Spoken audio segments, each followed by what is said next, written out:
देख रहे हैं प्रदेश का नंबर 1 चैनल एबीपी न्यूज।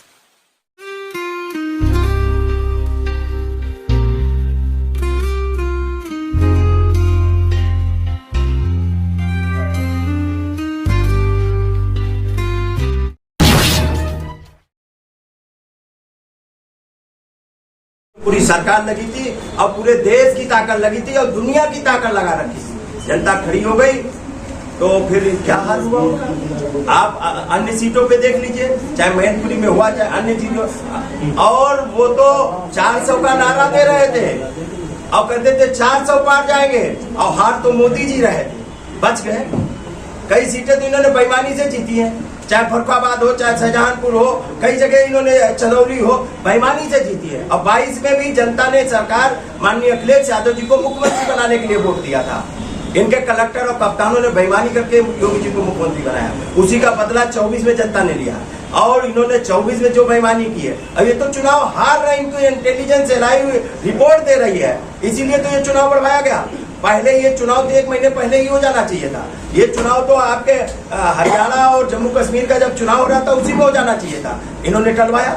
इनके पक्ष में माहौल नहीं था। फिर इन्होंने चुनाव घोषित हुआ तो उसमें अयोध्या की सीट षड्यंत्र करके रोकवा दी, क्यों अयोध्या क्यों हार रहे थे। अब देखा कि लाइव इंटेलिजेंस ने रिपोर्ट दी कि सभी सीटें हार रहे हो आप, फिर चुनाव बढ़वाया। तो जितना बढ़वाएंगे उतना ही वोट हमारा बढ़ता जाएगा, माननीय अखिलेश यादव जी का कारमा बढ़ता जाएगा। इसलिए आप देख लेना, ये हार हताशा है। जितना चुनाव का टाइम बढ़ा है, ये 13 से 20 किया है, अब आप देख लेना हमारा वोट भी बढ़ रहा है।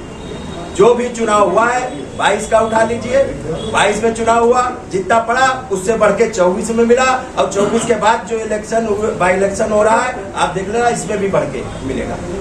मंत्री जी, आप प्रभारी हैं चुनाव प्रभारी, और आप देख रहे हैं इतने सालों से सीट बीजेपी जीती। उपचुनाव में आपने क्या ऐसी रणनीति बनवाई है जो ये चुनाव जो है आपकी गठबंधन जीत रहा है?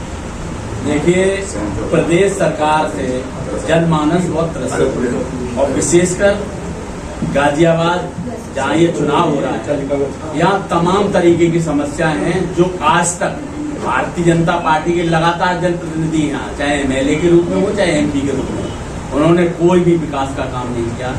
यहाँ पानी की समस्या जस की तस है, सीवर है ही नहीं, बिजली की समस्या, बिजली के नाम पर पीड़न, साथ साथ यहाँ के लोगों का राशन, जो राशन मिल रहा है, राशन बहुत खराब क्वालिटी का राशन है, उसको पसंद नहीं कर रहे लोग। और जितने भी इनके नुमाइंदे हैं वो आते हैं, अब इनका वोट लेके और छल के चले जाते हैं। अपनी बार गाजियाबाद नगर की गाजियाबाद सदर सीट पर यहाँ की जनता ने मन बना लिया है कि गठबंधन के प्रत्याशी सिंहराज जाटव को जिताएंगे। न पानी की समस्या रहेगी, न सीवर की समस्या रहेगी, बिजली मिलेगी, लोग अमन चैन से रहेंगे, सारे काम फलीभूत होंगे। अच्छा, गठबंधन है जैसे आपका, तो कोई कांग्रेस का पदाधिकारी? देखिए, परसों ही हम लोगों ने मिलकर कार्यालय खोला है बस अड्डे पे। जो कांग्रेस का कार्यालय था वो हमारे प्रत्याशी का शहर कार्यालय है। 16 वार्ड लाइन के इस तरफ है और 16 वार्ड उस तरफ है।